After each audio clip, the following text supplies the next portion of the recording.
माझ्या सुनेशी भांडलीस तर चल निघ बाहेर हो, निघ तू,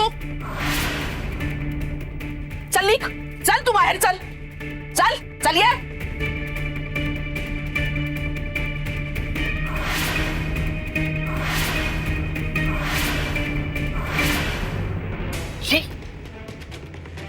मूर्खासारखी काय वागतीयस?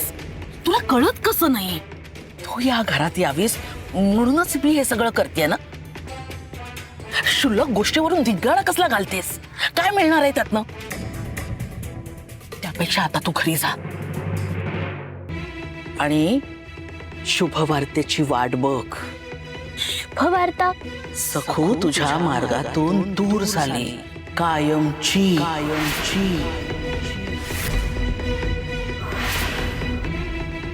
या शुभवार्तेची वाट बघ. फार वेळ नाही, लवकरच ही बातमी तुझ्यापर्यंत येईल. असं म्हणताय? तुमच्या बोलण्यावर खरंच विश्वास ठेवू मी? तुझ्या समोर दुसरा कुठला पर्याय आहे का?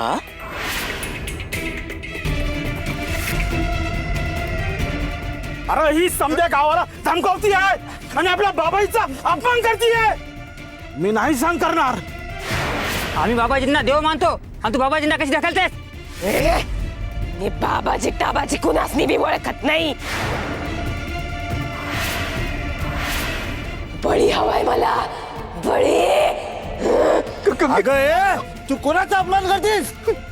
ए गंगे, लय मातलीस काय ग? गंगे ते चळक लाकूड दे माझ्याकडे. ते आगे मागा मागा. ए डोकरे, बघ बघ ती तिच्या नवऱ्याला तरी जुमाते का? जाळून टाकेन. ही तर समजायच्या जीवावर उठली आहे. आपल्याला मारायच्या अगोदर हिलाच मारायला पाहिजे.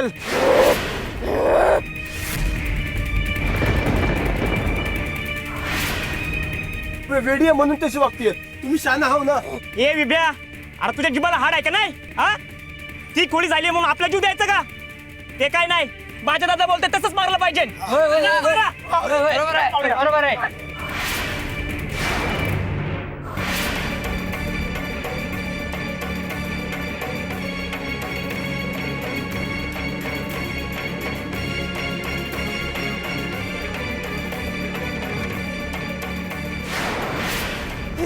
मानावर नाही. अहो, नका मारू, नका मारू. मानावर नाही. तिला मारू नका. आता फक्त तो येऊन नागोजी बोलणार. बाकी कोणी तोंडातून शब्द काढायचा नाही. गप्प राहायचं.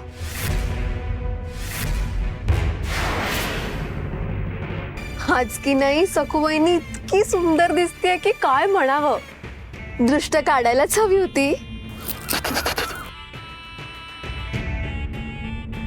अगदी गौरी सारखी दिसते हो. तुम्ही सगळ्यांनी माझं कौतुक केलं, मला भरून आलं, खूप आनंद झाला. पण आता मी चुलघरात जाऊ का? माझी कामं राहिलीत. जर मी इथेच रमले तर कामं राहतील ना? नाही, आज तू काही काम करायचंच नाही. ये तू, चल ये. मनोरमे सखूच्या आयुष्यातली पहिली आणि शेवटची संक्रांत ठरणार आहे. ती तशी असावी म्हणूनच संक्रांत झाली. आधी कुंकू झालं की मग सखूला एका खोलीत डांबून ठेवायचं. तिला सांगायचं झिंगरोबाच्या नावाचा जप कर आणि बाहेरून दार लावून घे. मग पुढचं काम सापणीन चूच करतील. सखू येदनेनं विवळून विवळून विवळून मरत मरत. सखू, तू आता तुझ्या या खोलीत बस. हा, आराम कर. आराम? अहो सासूबाई, घरातलीच कामं. अगं वेडाबाई, दिगू येईपर्यंत हे दागिने छान ठेवायला हवेत की नको? मी आताच सांगितलं ना तुला. तू काम करत बसलीस तर दागिने खराब होतील की नाही. त्यातून हे नाजूक हलव्याचे दागिने तेव्हा तू आपली इथेच सांभाळून बस. हं